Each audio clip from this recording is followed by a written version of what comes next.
Do you think obesity is genetic? Yes, 40 to 60% of body weight differences can be influenced by genetics.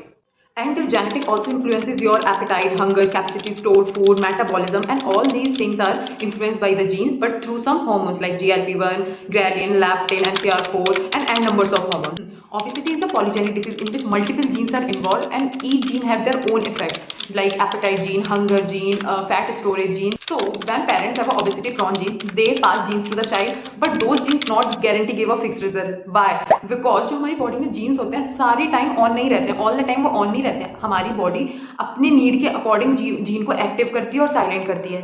और वो अपने according कैसे करती है, ये किस पे डिपेंड करेगा, ये हमारे ऊपर डिपेंड करेगा, हमारी लाइफस्टाइल पे डिपेंड करेगा. ये चीज़ हम जैसे जिस चीज़ को ज़्यादा अपनी बॉडी में अपनी हैबिट में रखेंगे, लाइफस्टाइल में, डेली रूटीन में रखेंगे, लाइक अगर हम हाई शुगर हाई जंक ले रहे हैं तो क्या जीन एक्टिव होगा. Some genes are active and some genes are. अब आप ये सोचो कि ऐसा कैसे हो सकता है. सी पेरेंट्स से ओबेसिटी प्रोन जीन पास हुआ चाइल्ड में, ठीक है, लेकिन ये चाइल्ड की बॉडी में तभी प्रॉब्लम क्रिएट करेगा जब ये एक्टिव होगा. और ये एक्टिव कब होगा, ये डिपेंड करेगा उसकी लाइफस्टाइल पे. अगर उसकी लाइफस्टाइल अनहेल्दी है तो ये जीन एक्टिव हो जाएगा. क्यों? क्योंकि हाई शुगर फूड्स लेगा, जंक फूड्स लेगा, पुअर स्लीप एंड स्ट्रेस होगी, कोई सेडेंटरी लाइफस्टाइल होगी, तो उससे hunger gene, appetite gene, metabolism slow हो जाएगा. तो रिजल्ट क्या होगा, wait.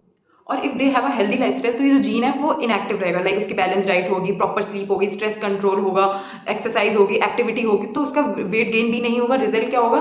C I will give you one example. If both parents are lean, दोनों ही की बॉडी लीन है, लेकिन जो चाइल्ड है वो ओबीस है. वो ऐसा क्यों हो रहा है? क्योंकि जो पेरेंट्स हैं उनकी बॉडी में भी वो वाले जीन्स है, फैट स्टोरेज जीन्स है, हायर एपेटाइट, स्लो मेटाबॉलिज्म, ये सारे जीन्स है, बट उनकी लाइफस्टाइल इतनी हेल्दी है कि वो जीन्स इनएक्टिव है, वीक है, और ये जीन्स ट्रांसफर हो रहे हैं, चाइल्ड की बॉडी में ही ट्रांसफर हुए हैं. बट ये डिपेंड करेगा उस चाइल्ड के ऊपर कि उसकी लाइफस्टाइल कैसी है. उसकी लाइफस्टाइल अनहेल्दी है तो ये जो फैट स्टोरेज जीन है, हायर एपेटाइट वाले जीन है और स्लोअर मेटाबॉलिज्म वाले जीन है, वो ये उसकी बॉडी में एक्टिव हो जाएंगे और बाकी जीन्स इनएक्टिव रहेंगे, क्योंकि उसका डेली का जो रूटीन है, लाइफस्टाइल है, वो ऐसा ही है. High junk food, high sugar foods, poor sleep, stress, sedentary lifestyle, तो इसीलिए वो ओबीज है. So that's why obesity is 40 to 60% influenced by genetics, but lifestyle and environment plays a very major role and a big role.